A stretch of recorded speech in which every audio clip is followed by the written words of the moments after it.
Hello guys, welcome back to our channel. आज हम आपके लिए लेके आए हैं बहुत ही इंपॉर्टेंट वीडियो जहां पे हम आपको समझाने वाले हैं किसी एक पर्टिकुलर स्टॉक को लेके। इस सीरीज में हम आपको समझाने वाले हैं एक पर्टिकुलर स्टॉक को लेके, उसका फंडामेंटल एंड टेक्निकल बैकग्राउंड दोनों, एंड क्या उसमें स्टैंड्स आप अभी कर सकते हैं, एंड उसका जो रीजन, जो रिजल्ट्स आए हैं उसकी वजह से उस पर क्या इंपैक्ट पड़ने वाला है एंड क्या पड़ चुका है। इसको हम डिटेल में समझने के लिए आज सबसे पहले एग्जांपल लेके आए हैं आपके लिए एसबीआई बैंक। हमने देखा है एसबीआई बैंक अपने ऑल टाइम हाईज बना रहा है। रिजल्ट्स नेगेटिव आने के बाद भी हमें दिख रहा है 35% जो प्रॉफिट है वो इरोड हो चुका है already, and all time high already बना के सस्टेन कर रहा है। इसका रीजन क्या है हम इस वीडियो में समझने वाले हैं। Both fundamental and technical analysis आपको इन डिटेल समझाने वाले हैं, and by the end of this video I hope आपको समझ आ जाएगा कि ये रीजन क्या है एंड क्या ये राइज जो है वो सस्टेनेबल है कि नहीं है। So let's dive into this video. So guys, सबसे पहले हम आपको समझाने वाले हैं loan book of the company, जिसको हम कहते हैं क्रेडिट ग्रोथ या लोन ग्रोथ। हो सकते हैं इस वीडियो में कुछ टर्म जैसे हों जो आपको समझ ना आ रहे हो, तो I will try my best कि मैं आपको वो टर्म्स बहुत इजी लैंग्वेज में, आसान भाषा में समझाऊं। सबसे पहले हम बात कर लेते हैं क्रेडिट ग्रोथ और loan growth of the company के बारे में। अगर हम देखें क्रेडिट ग्रोथ से हमें समझ आ रहा है कि एक बैंक का जो मेन बिजनेस होता है वो थोड़ा सा नॉर्मल कंपनी से अलग होता है। बैंक ग्रो करती है जब उसकी क्रेडिट ग्रोथ या लोन ग्रोथ बढ़े, मतलब वो किसी को जो लोन दे रही है वो तेजी से बढ़े ताकि उसमें इंटरेस्ट जो है उसको ज्यादा आए। तो कंपनी का अगर बैंक का लोन ग्रोथ नहीं बढ़ पा रहा, लोन नहीं हो पा रहा ज्यादा, या क्रेडिट जिस वो प्रोवाइड करते हैं वो बढ़ नहीं पा रही बुक्स में, तो वो बैंक सस्टेनेबल नहीं है। बट अगर हम इसकी क्रेडिट ग्रोथ के बारे में बात करें, दिसंबर 22 एंड दिसंबर 23 का कंपैरिजन हम करने वाले हैं। सबसे पहले हम कंपैरिजन करने वाले हैं रिटेल लोन ग्रोथ में, कि रिटेल लोगों को, जो छोटे लोगों को जो लोन दिया जाता है, जो मिडिल क्लास लोगों को लोन दिया जाता है, वो उसकी ग्रोथ किस हिसाब से है। अगर हम देखें तो उसकी जो लोन बुक थी दिसंबर 22 में, दैट वाज 11,24,519 करोड़, एंड अगर दिसंबर 23 में देखें तो 12,19,310 करोड़ की लोन बुक बढ़ चुकी थी। अगर हम इस साल देखें तो 8% की ग्रोथ है, 8% से भी ऊपर। बट इन बाकी ईयर्स को कंपेयर करें तो 15% की ग्रोथ है, which is good growth. And अगर हम यही कॉर्पोरेट में देखें, मतलब ये तो हो गई रिटेल की बातें, अगर हम ये कॉर्पोरेट में देखें कि कॉर्पोरेट कंपनीज को, जो बिजनेसेस को जो ये लोन दे रही है, उसकी ग्रोथ कैसी है, तो 2022 दिसंबर में थी 9,25,038 करोड़, एंड 2023 में हो गई 10,24,094 करोड़। इसकी अगर हम ग्रोथ देखें ईयर ऑन ईयर, ऑल्दो ये क्वार्टर का रिजल्ट है, बट ईयर ऑन ईयर देखें तो 14% ग्रोथ है, which is very good as compare to बाकी बैंक। क्योंकि बाकी बैंक्स में ऑल्दो ये ग्रोथ ज्यादा हो सकती है, बट क्योंकि इस बैंक का डिसेंट साइज है, बहुत बड़ा साइज है, तो ये 15-14% ग्रोथ से ऊपर की ग्रोथ लाना is a very big thing. इसीलिए ये फंडामेंटली तो हमें समझ आ गया कि बिजनेस जो है वो स्ट्रांग तरीके से ग्रो कर पा रहा है। अब हमें ये जानना पड़ेगा कि क्रेडिट ग्रोथ या लोन ग्रोथ के अलावा और कौन से तरीके होते हैं जिसमें हमें ग्रोथ देखनी होती है। तो हम बात कर लेते हैं डिपॉजिट ग्रोथ के बारे में। अब गाइस, डिपॉजिट ग्रोथ से हमें समझ आ रहा है कि ये ऐसी ग्रोथ है जो कि लोन देने की नहीं बल्कि पैसे लेने, डिपॉजिट जो लोग करने आते हैं उसकी ग्रोथ क्या है। एंड बैंक्स जिनमें डिपॉजिट ग्रोथ कम हो रही होती है, उनकी लोन देने की एबिलिटी, जो उनका मेन बिजनेस को बढ़ाने की जो एबिलिटी है वो कम हो जाती है। हमें ये देखेगा इससे कि अगर डिपॉजिट ग्रोथ किसी बैंक की बढ़ रही है तो उसकी लोन गिविंग एबिलिटी जो है वो बढ़ जाती है। सबसे पहले हम इसमें बात कर लेते हैं कासा के बारे में। कासा क्या होता है हम सबसे पहले ये बात करेंगे। CASA stands for current account saving account. हमें फुल फॉर्म इसकी क्या समझ आई, C for current, A for account, S for saving, A for account. Current account and saving account.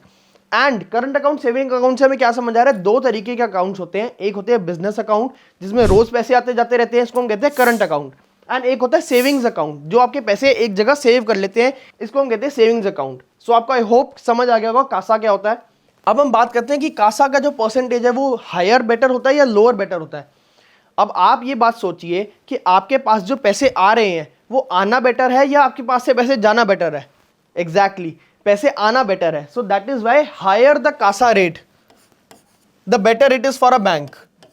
मतलब जितने ज्यादा कासा अकाउंट्स परसेंटेज वाइज बढ़ रहे हैं बैंक में, उनकी कैपेसिटी टू गिव लोन्स, उनकी capacity to increase their core business बढ़ने वाला है। That is why higher CASA gives bank a better leverage. अगर हम देखें 44.48% से कासा की जो ग्रोथ है वो गिर के 41.18% पे आ गई है एसबीआई बैंक की बात करें तो।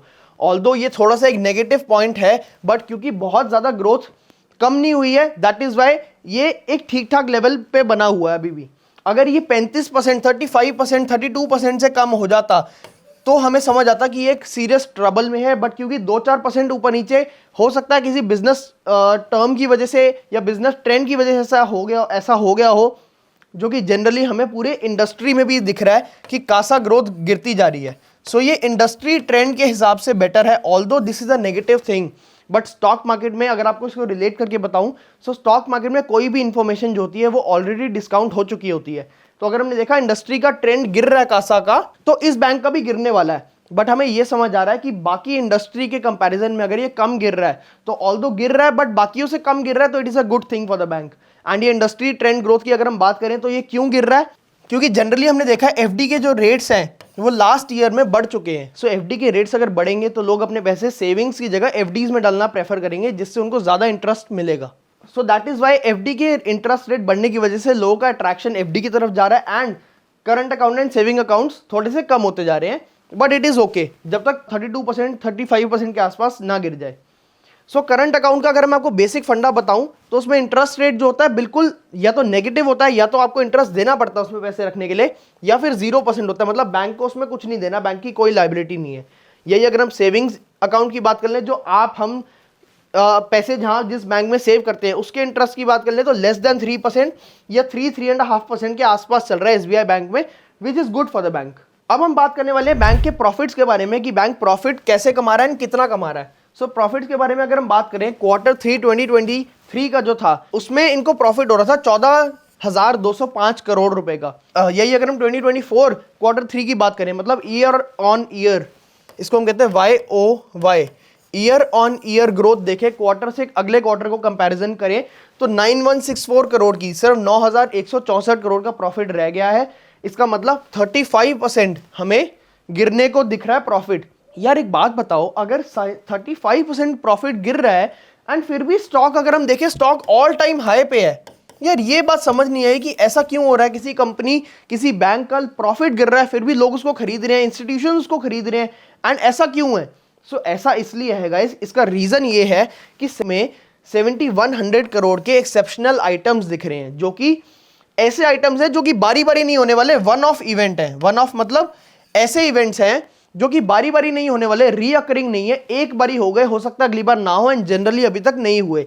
एंड वो रीजन क्या है, एक्सेप्शनल आइटम क्या है, वो है pension liability and dearness relief को इन्होंने न्यूट्रलाइज किया एट द रेट 50%, जिसकी वजह से 7100 करोड़ के हिट आए हैं इनको, एंड उसकी वजह से इनका प्रॉफिट कम हुआ है, जो कि एक बार होने वाला इवेंट है, हो सकता है अगली बार ना हो। अगर ये प्रॉब्लम आई होती एनएनपीए या जीएनपीए की वजह से, यानी gross non performing asset and net non performing asset की वजह से, तो हमें कंसर्न होता। अभी हम इसके बारे में और डिटेल में बात करेंगे, जीएनपीए एनएनपीए क्या होता है। या फिर अगर प्रोविजंस की वजह से प्रॉब्लम आई होती, मतलब सपोज मैंने आपको 100 रुपए का लोन दिया और मुझे लगता है आप 80 रुपए वापस कर दोगे और 20 रुपए नहीं करोगे, तो मैंने 20 रुपए का प्रोविजन बना लिया कि आज ही मैंने उसको लोन का लॉस मान लिया। अगर वो लोन का लॉस ये 20 की जगह 40 रुपए कर देते कि यार हमें लगता है 40 रुपए वापस नहीं आएंगे, एंड प्रोविजन बढ़ जाता, उसकी वजह से अगर इनको प्रॉफिट कम होता तो that was a problem. But क्योंकि ये नहीं हुआ एंड कोई ऐसी चीज की वजह से लॉस हुआ जो कि एक वन ऑफ थिंग है, जो कि बारी बारी नहीं होने वाली, तो इसीलिए ये बैंक एक ठीक ठाक परफॉर्मिंग स्टॉक भी बन चुका है, एंड फंडामेंटली भी हमें पता है कि ये बैंक कितना बड़ा है। सो अब हम बात कर लेते हैं जीएनपीए एंड एनएनपीए के बारे में इन डिटेल। हम कंपेयर करने वाले हैं जून 23 के quarter, September 23 quarter and December 23 quarter के बारे में। सबसे पहले हम बात कर लेते हैं जीएनपीए। जीएनपीए क्या होता है guys, gross non performing assets, मतलब ऐसे एसेट्स बैंक में, ऐसे लोन्स जो दे रखे हैं जो परफॉर्म नहीं कर रहे, यानी जो टाइम पे पैसे नहीं दे रहे, या फिर अगर पैसे दे रहे हैं तो बहुत लेट दे रहे हैं। क्या मतलब 90 डेज का जनरली हम टाइम लिया जाता है। सपोज मैंने आपको 100 रुपए का जो लोन लिया, उसको एग्जाम्पल को आगे लेके जाएं, तो आपने जो 80 रुपए दिए भी मुझे, वो 80 रुपए आपने दिए 90 दिनों के बाद, यानी 100 दिन में। मतलब अगर आपकी ड्यू डेट आज की थी तो आज से 100 दिन बाद आपने मुझे पैसे दिए, या फिर दिए ही नहीं, that is called gross non performing assets. अगर इनका जीएनपीएम देखें 2023 जून क्वार्टर में वो था 2.76%। अगर हम सितंबर 23 में देखें तो वो गिर के हो चुका था 2.55%, एंड दिसंबर में वो गिर के हो गया 2.42%। अगर आप कॉमन सेंस से सोचें कि अगर मेरे जो लॉसेस हैं, जो नॉन परफॉर्मिंग एसेट्स हैं, जो लोग मुझे टाइम पे पेमेंट नहीं दे रहे, या फिर मुझे जो पैसे ही नहीं दे रहे, वो कम हो रहे हैं, तो ये मेरे लिए बहुत अच्छी बात है, एंड इससे मुझे समझ आ रहा है कि बैंक ग्रो कर रहा है। तो हमें क्या समझ आ रहा है, ऑल्दो प्रॉफिट कम हुआ है इस क्वार्टर में, बट इनके जीएनपीए एंड एनएनपीए कम होते जा रहे हैं, इनका जो नॉन परफॉर्मिंग एसेट्स है वो कम होते जा रहे हैं। अगर हम एनएनपीए के बारे में बात करें, so NNPA is net non performing assets, similar to gross non performing assets. NNPA क्या होता है, जीएनपीए में से अगर प्रोविजंस को माइनस कर दो, मतलब यही जो मैंने आपको 100 रुपए का लोन दिया, माना कि मैंने सिर्फ 80 रुपए का लोन दिया क्योंकि 20 तो मुझे आने ही नहीं वाला, तो उस 80 रुपए में से कितने पैसे मुझे वापस आए और कितने नहीं आए, उनका जो डिफरेंस है वो होता है NNPA. So net non performing assets जो है वो जून क्वार्टर में थे 0.71%, मतलब उन 80 रुपए में से 0.71% या तो पैसे बहुत लेट आए या तो वो पैसे आए नहीं। सितंबर में ये गिर के हो गया 0.64% एंड जून में वो स्टेबल रहा 0.64%। दैट मींस एनएनपीए भी या तो गिर रहा है या तो स्टेबल है, बट बढ़ नहीं रहा। सो ये एक समरी है फंडामेंटल्स की, जिससे आपको समझ आ रहा है कि ऑल्दो कि प्रॉफिट्स गिर रहे हैं बट फंडामेंटली कोई ऐसा प्रॉब्लम नहीं आई कंपनी पे। अब हम 2 या 3 बहुत ऐसे इंपॉर्टेंट मैट्रिक्स के बारे में बात करने वाले हैं इस लास्ट स्लाइड में फंडामेंटल्स की, जहां पे आपको समझ आएगा कि ये रिटर्न ऑन इक्विटी होते क्या है, रिटर्न ऑन एसेट्स होते क्या है, एंड बैंक्स कैसे इनको एनालाइज कर सकता है। एंड उसके बाद हम चलेंगे सीधा डायरेक्टली चार्ट्स पे एंड आपको दिखाएंगे टेक्निकली ये बैंक कैसा परफॉर्म कर रहा है एंड उसमें आप क्या कर सकते हैं। सो हम फाइनेंशियल ईयर 18 से लेके 24 तक लेके जाएंगे एंड आपको सबसे पहले स्टार्ट करते हैं रिटर्न ऑन इक्विटी के बारे में। अब रिटर्न ऑन इक्विटी क्या होता है? जो भी शेयर होल्डर्स ने पैसे लगाए हैं, जो भी मालिक ने पैसे लगाए हैं, हम कहते हैं ना कि यार ये मालिक है, इसने पैसे लगाए हैं, तो आप और मैं अगर शेयर होल्डर है किसी कंपनी के, तो हम उस कंपनी के उतने परसेंट के मालिक हैं। जितने भी कंपनी ने शेयर होल्डिंग में पैसे लगाए हैं या शेयर होल्डर्स ने पैसे लगाए हैं, उस पर कितना रिटर्न आ रहा है। तो 2018 में देखें तो -3.78% का रिटर्न था। अगर 2019 में देखें तो बढ़ के पॉजिटिव हो गया 0.48%, which is not so good. 2020 में क्या हुआ, 7.74% का हमें बहुत ही बढ़िया जंप देखने को मिला इनके रिटर्न ऑन इक्विटी में, एंड यही हमें रिटर्न देखने को मिला स्टॉक में भी। अगर आप देखेंगे स्टॉक भी इस समय इतना बढ़िया जंप करा। आई होप आप कनेक्ट कर पा रहे होगे कि फंडामेंटल्स एंड टेक्निकल्स कैसे रिलेटेड होते हैं। अगर business in a sense profit नहीं कमा पा रहा या फंडामेंटली वीक हो रहा है, तो लंबे समय में उसका टेक्निकल पैटर्न, टेक्निकल प्राइस भी यही कहेगा कि ये स्टॉक गिरने वाला है या ये प्राइस ऑलरेडी गिर चुका है। सो 2021 में देखें दोबारा हमें ग्रोथ देखने को मिली, 9.94% हो गया। 2022 में 13.92% हो गया। 2023 में 19% हो गया एंड 2024 में अगर वो वन ऑफ थिंग ना हुई होती तो आज 22 होता, बट वो होने के बाद भी 19.47% है। क्या मतलब, हमें ये समझ आ रहा है कि आरओई की जो ट्रैजेक्टरी है, जो शुरू से लेकर आखिरी तक का जो परसेंटेज है, वो धीरे धीरे बढ़ रहा है। ऑल्दो वन ऑफ थिंग हुई उसके बाद भी 19.43 से 19.47 हो गया, विच इज वेरी वेरी गुड। 15% से ऊपर अगर बैंक्स आरओई कमा पा रहे हैं तो वो बहुत ही बढ़िया चीज है। सो आरओई के अगर हम मैट्रिक्स को देखें, सो 2018 में नेगेटिव 0.19% था, 2019 में 0.02 हो गया, मतलब पॉजिटिव हो गया बट स्टिल बहुत कम था। 2020 में देखें तो 0.38% था, 2021 में देखें तो 0.48% हो गया, 2022 में 0.67% हो गया एंड 2023 में 0.96% हो गया, विच इज वेरी वेरी गुड। अगर हम 2024 में देखें तो अगर वो वन ऑफ थिंग ना हुई होती, वो पेंशन लाइबिलिटीज को अगर उन्होंने न्यूट्रलाइज ना करा होता, तो 1.06 हो जाता, बट स्टिल 0.94 अभी भी, which is very very good. So anything above और equal around to 1 ROA is good, and अगर 1.5 से ऊपर हो जाए, 1.8 से 1.5 से ऊपर हो जाए तो बहुत ही बढ़िया है। तो हमें दिख रहा है कि आरओए की ट्रैजेक्टरी भी बहुत बढ़िया तरीके से ग्रो करती जा रही है। आई होप आपको फंडामेंटली ये समझ आ गया होगा कि बैंक में अभी तक कोई प्रॉब्लम नहीं है as of it right now. Quarterly and both yearly company बढ़ती हुई जा रही है, अपने रिटर्न ऑन एसेट्स भी बढ़ाती जा रही है, रिटर्न ऑन इक्विटी भी बढ़ाती जा रही है, net non performing assets and gross non performing assets GNPA and NNPA कम करती जा रही है। अब हम डायरेक्टली चलते हैं चार्ट पे, आपको दिखाते हैं कि ये चार्ट कैसा परफॉर्म कर रहा है। यहाँ पे हमें दिख रहा है ऑल टाइम हाई, बहुत ही बढ़िया। ऑल्दो यहाँ पे अगर हम अर्निंग्स देखें, सो अर्निंग्स हमें नेगेटिव दिखी एंड उसका रीज़न हमने देख लिया कि नेगेटिव क्यों थी, बट क्योंकि इंडस्ट्री से स्टॉक बेटर परफॉर्म कर रहा है तो हमने देखा यहाँ पे इस कैंडल पे हमें ब्रेकआउट दिखा। ऑल्दो अगर आपको ये पैटर्न पता है जिसको हम कहते हैं फ्लैग पैटर्न, यहाँ से रैली दी, एक फ्लैग बनाया, होल्ड किया मार्केट ने एंड यहाँ से ब्रेकआउट दिया वापस, तो ये अगर हम देखें हमें यहीं पे ही ब्रेकआउट दिख गया था। बट अगर अर्निंग्स के लिए अगर आप 2 दिन 3 दिन रुक भी जाते तो भी आप यहाँ कहीं इसको कैप्चर कर सकते थे। एंड यहाँ से अगर आप देखें कितना परसेंट रिटर्न है, तो this is around 6% in 2 days only, and अभी भी मार्केट क्लोज नहीं हुई है, सो मार्केट अभी भी चल रही है। अगर हम पहले के इसका एक बारी पैटर्न देख लें, तो एक बारी आपके लिए ये सब पैटर्न्स रिमूव कर देता हूँ एंड आपको दिखाता हूँ क्लियरली कि चार्ट पे क्या चल रहा था। सो यहाँ पे हम देख सकते हैं ये वाली लाइन हमें दिखा रही है support line and trend line, कि डेली पे हमें कितने बढ़िया तरीके से एक अपसाइड मोमेंटम दिख रहा था। तो बहुत ज़्यादा पीछे जाने का कोई मतलब नहीं है। यहाँ पे हमने देखा, यहाँ से हमें एक अपसाइड मोमेंटम दिखा, हायर लो, यहाँ higher high, higher low, higher high बनाते हुए स्टॉक ऊपर जा रहा था एंड यहाँ कहीं पे आके मार्केट डबल टॉप बना के, यहाँ पे अगर आपको डबल टॉप दिख रहा है, सो ये ऐसा पैटर्न बना के, एम पैटर्न बना के यहाँ से मार्केट गिरने लगा। एंड जैसे ही हमारे टारगेट के आसपास आया, सपोर्ट के आसपास आया, जो कि ये वाला लेवल था, तो यहीं से वापस मार्केट उठने लग गया। एंड जब मार्केट यहाँ से उठने लगा तो स्टॉक आपको पता है कि एक साथ नहीं उठता, थोड़ा कुछ पैटर्न, कोई कंफर्मेशन के साथ उठता है। एंड यहाँ पे हमने देखा कि एक डबल बॉटम सा कुछ बना के, अगर मैं आपको दिखाऊं, डबल बॉटम पैटर्न बना के मार्केट यहाँ से, स्टॉक यहाँ से उठने लग गया। एंड जैसे यहाँ पे उठा, एंड ऊपर का हमें ब्रेकआउट दिखा यहाँ कहीं, तो यहाँ तक के हमें टारगेट्स देखने को मिल गए, जो कि हमारी पहले की रेजिस्टेंस भी थी। सो ये लाइन जो आपके लिए मार्क करी हुई है, आप बहुत इंपॉर्टेंट लाइन है। अब चलते हैं थोड़ा सा फर्दर। हमें समझ आया कि स्टॉक इसी रेंज में कहीं ट्रैवल कर रहा था, विच वॉज 620 से लेके 540 के आसपास के लेवल्स में ऊपर नीचे ट्रैवल कर रहा था। एंड यहाँ पे स्टॉक ने ब्रेकआउट दिया, एंड जैसे ही ब्रेकआउट दिया है वापस गिरने लग गया। कोशिश करी सेलर्स ने इसको गिराने की, बट जिस दिन एक मार्केट में अच्छा फॉल आया था, सिर्फ उस दिन बड़ा परसेंटेज से गिरा, विच इज़ 4% के आसपास, बट वापस 2-3 दिन में, 4 दिन में रिकवर कर गया एंड उसी पैटर्न के अंदर आ गया। एंड हमें रिजल्ट्स के आसपास, ऑल दो रिजल्ट्स नेगेटिव थे, यहाँ पे ब्रेकआउट देखने को मिला। एंड देखिए कितनी बढ़िया वॉल्यूम्स के साथ, कितनी शानदार वॉल्यूम्स के साथ हमें देखने को मिला है, विच इज़ आपको दिखेगा आसपास ऐसी वॉल्यूम्स पिछले कई महीनों में नहीं आई, कई दिन, कई वीक्स नहीं, कई महीनों में नहीं आई ऐसी वॉल्यूम्स। एंड लास्ट ऐसी वॉल्यूम आई थी 2021 की अर्निंग्स के आसपास। तो आपको ये समझ आ रहा है कितनी इंपॉर्टेंट है इस वाले क्वार्टर की अर्निंग्स, जिसको हमने डिटेल में डिस्कस किया। एंड स्टॉक आप देखेंगे कि जैसे यहाँ से ब्रेकआउट मिला, अगर आप स्टॉप लॉस लगाते इस स्विंग लो का, तो आपको 6% स्टॉप लॉस देना पड़ता। एंड अगर आप टारगेट देखेंगे तो ऑलरेडी आपको 1:2 12% का टारगेट मिल चुका है।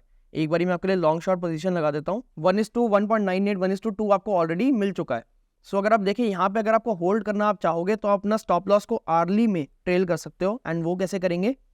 सो यहाँ कहीं आप देख रहे हो एक स्विंग बन रहा है, 660 के आसपास एक स्विंग है, बट ऑल्दो ये स्विंग बहुत ही नीचे है, तो अगर आप थोड़ा सा कंजर्वेटिव होकर चलना चाहते हो तो एक बारी मैं आपके लिए पोजीशन हटा दूँ। सो क्योंकि मार्केट एकदम भागते हुए ऊपर गई है, कोई स्विंग नहीं बनाया, तो इसी स्विंग के थोड़ा सा नीचे यहाँ कहीं हम अपना स्टॉप लॉस रख लेंगे, विच इज 689 के लेवल के आसपास। ऑल्सो हम क्या कर सकते हैं, डेली में अपने EMAs को भी हम सपोर्ट रेजिस्टेंस की तरह हेल्प कर सकते हैं, यूज़ कर सकते हैं।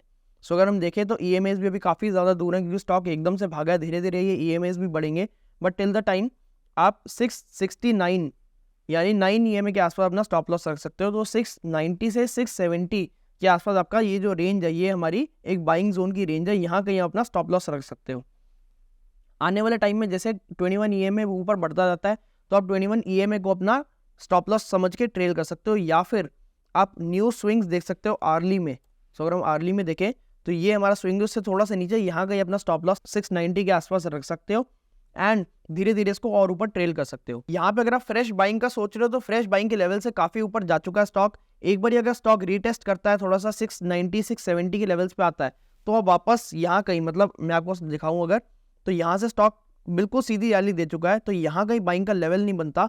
यहाँ से स्टॉक अगर नीचे गिरता है एटलीस्ट दिस लेवल तक, या फिर और नीचे गिरे यहाँ तक, तो यहाँ से आप दोबारा बाइंग का सोच सकते हो, एंड थोड़े से ऊपर लंबे टारगेट्स के लिए आप इसको होल्ड कर सकते हो। तो आई होप टेक्निकली भी आपको समझ आ चुका होगा कि फंडामेंटल्स के साथ टेक्निकल्स भी हमें यही बता रहे थे, रिजल्ट्स के आसपास भी एंड रिजल्ट के नेक्स्ट डे भी, कि ये स्टॉक बहुत बढ़िया तरीके से परफॉर्म करने वाला है। एंड इसकी कंफर्मेशन हमें मिली इस वॉल्यूम वाली कैंडल के साथ, जो कि एक ऑलमोस्ट एक मारूबोजू कैंडल बनी। लोअर विक्स थे ही नहीं बिल्कुल भी। अभी तक अगर आपने मारूबोजू की हमारी वीडियो नहीं देखी ट्रेडिंग यूनिवर्सिटी चैनल पे, तो चेक दैट आउट, एंड उसका लिंक आपको डिस्क्रिप्शन में मिल जाएगा। Now towards the outro of this video.